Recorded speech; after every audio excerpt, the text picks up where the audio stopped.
लोगों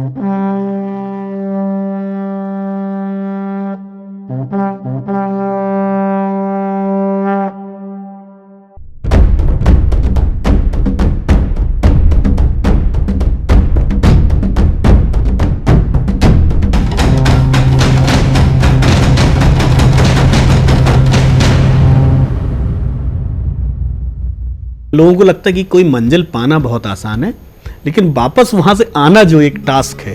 भाई पहाड़ पे, एवरेस्ट पे अभी तक लोगों को लगता है कि भाई जाना कठिन होगा, उतरना तो ये कि लिफ्ट जैसी लगी होगी, सीधे उतर के आ जाएंगे। खासकर मेरे जैसे जो माउंटेनियर्स नहीं है, वो सफर कितना टिपिकल होता है। भाई जाने का तो आपने बता दिया कि ऐसे ऐसे जाना है, मतलब, लेकिन जब उतरना है तब क्या है? यही कठिनाई है कि और कठिनाई हो जाती है? क्योंकि जैसे हमारी बात हो रही थी कि 4 दिन तक आप, भाई 2 दिन जाने में लगे, तब आपने कुछ ना खाया ना पिया ना कुछ किया, तो उतरने में भी 2 दिन लगे होंगे।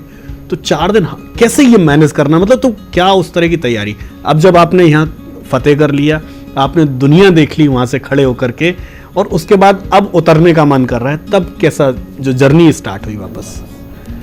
हमारे शेरपा लोग जाने से पहले एक लाइन बुलवाते हमसे, बोलो सीढ़ियाँ उतनी चढ़ो जितने कि घर लौट के आ सको। समिट तब रहता है जब आप बेस कैंप पे पहुँचो। तो हमारा ऑक्सीजन का भी रेशो हम डिवाइड करते हैं कि ऊपर से आने में, पर अधिकतर क्लाइंबर क्या करते हैं, जाने में ऑक्सीजन बहुत सारी ब्रीथ कर लेते हैं, आने में उनकी ख़त्म हो जाती है और वो मर जाते हैं।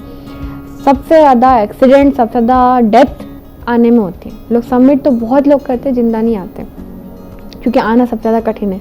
अभी तो आपको मन में एक वो थी जिद, चढ़ना है चढ़ना, आपने कर लिया, उसके बाद एकदम बॉडी लूज पड़ जाती है, घुटने हिल रहे होते हैं बूढ़ों की तरह आपको धीरे धीरे उतरना होता है ऐसे पैर लगा के। भीड़ भाड़ भी बहुत होती है, क्योंकि जाने वाला क्लाइंबर को तो ऊपर जाना है ना, रास्ता एक ही है, वहाँ पे डेड बॉडीज आप क्रॉस कर रहे होते हो, रोप से निकल रहे होते हो। तो मेरे साथ ये हुआ था कि धक्का मुक्की में मेरा गोप्रो जहाँ लगा हुआ था, सनग्लासेस लगा था और टोपा लगा हुआ था, तो धक्का मुक्की में वो एक साथ गिरा। यहाँ आपकी आंखों में चश्मा जो लगा है वो गिर जाएगा तो कोई असर नहीं करेगा, वहाँ जैसे गिरेगा तो आपकी सूरज की किरणें बर्फ़ से रिफ्लेक्ट होकर आपकी रेटिना को झुलसा देगी, जिससे आपको स्नो ब्लाइंडनेस हो जाएगा, जिससे आप जीवन भर के लिए अंधे हो सकते हो, 4 दिन के लिए हो सकते हो, 2 दिन के लिए आपकी रोशनी जा सकती है। मेरे को नहीं पता था मेरे को कौन सा हुआ। स्नो ब्लाइंडनेस में आपकी आंखें सूज जाती, लाल लाल हो जाती है, और कांटे ऐसा चुभ रहा होता है और पूरा पानी निकल रहा होता है।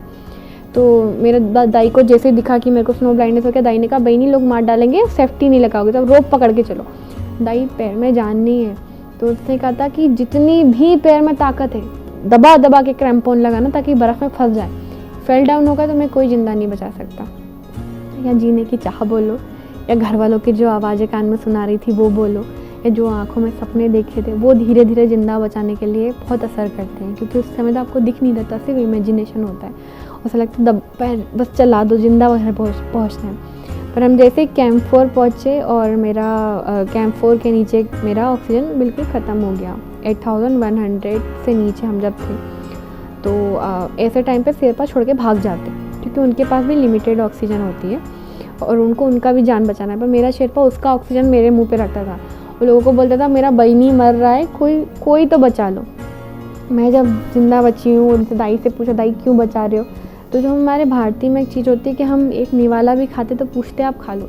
और शेरपाओं के साथ फॉरेनर जो क्लाइंबर होते हैं वो बहुत गंदा बर्ताव करते हैं, वो रिस्पेक्ट नहीं देते हैं। तो जीवन का एक और सबक सीखा कि यदि आप किसी भी छोटे व्यक्ति, नहीं कहूँगी, किसी भी कर्मचारी को आप यदि रिस्पेक्ट देते हो ना, तो उसके साथ रिस्पेक्ट के साथ आपको प्यार भी मिलता है। मेरे को तो जीवन दान मिला है। तो मेरा शेरपा मुझे छोड़ के नहीं गया, वो बोल रहा मेरा बहनी मर रहा है, किसी के पास बचा हुआ ऑक्सीजन हो दो।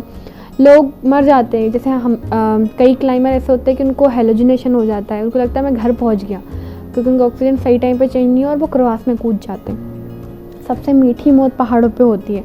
लोगों को लगता है उनको नींद आ रही, और नींद आते आते वो मर जाते हैं। मैं कैंप 4 में मजबूरी में रुकना पड़ा, तो रात को मेरा दाई जोर जोर से हिला रहा था मेरे को, क्योंकि वो चेक कर रहा था मैं मरी तो नहीं, कि ऐसा ना हो कि बहनी चली गई हो। तो ये काफ़ी टफ था। और जब मेरा ऑक्सीजन ख़त्म हुआ तो सारे क्लाइंबर क्रॉस करके जा रहे थे, क्योंकि कोई किसी का ऑक्सीजन नहीं देता। तो मेरा शेरपा का दोस्त वहाँ से गुजरा, हम खाली सिलेंडर भी लेकर आते, तो उसने कहा मेरा क्लाइंट ऊपर मर गया है, उसका बचा हुआ ऑक्सीजन रखा है, तुम ले लो, चेंज कर लो, आधा सिलेंडर है। दोनों दाई लोगों ने मिलके, लाकपा दाई ने और मेरा दाई ने, निम्मा नीरू शेरपा दाई ने मेरा सिलेंडर चेंज किया, और मेरे को मेरा जीवन का सबसे कीमती सांस उस समय मिला। और यहाँ से सांस ली, थोड़ा सा होश आया, और तब जब मर रही थी तब ऐसा लग रहा था कि गला पूरा, एक सांस नहीं आ रही, पूरी गले की नसें खींच रही थी, नाभि के पास सब कुछ इकट्ठा होने लग जाता है और आपका पूरा बॉडी फटने जैसा हो जाता है, लिक्विड निकलना शुरू कर देता है। ऐसा होता है जब आपको सांस नहीं आती। जब सांस आई मैं कैंप 3 पहुंची और फाइनली लगा कि मैं ज़िंदा बच गई। किसी वजह से तो मुझे बचाया है, मेरी सांसें किसी वजह से तो कीमती है। ये मुझे एहसास हुआ और मुझे ये मेरी नहीं है, ऐसा लगता है सबकी सांसें बहुत कीमती है। हम जब अस्पताल पहुँचे तो पता चला कि जो क्लाइंट की डेथ हुई थी वो इंडिया के ही क्लाइंबर थे। 2 हस्बैंड वाइफ थे, अंजलि कुलकर्णी और शरद कुलकर्णी मैम।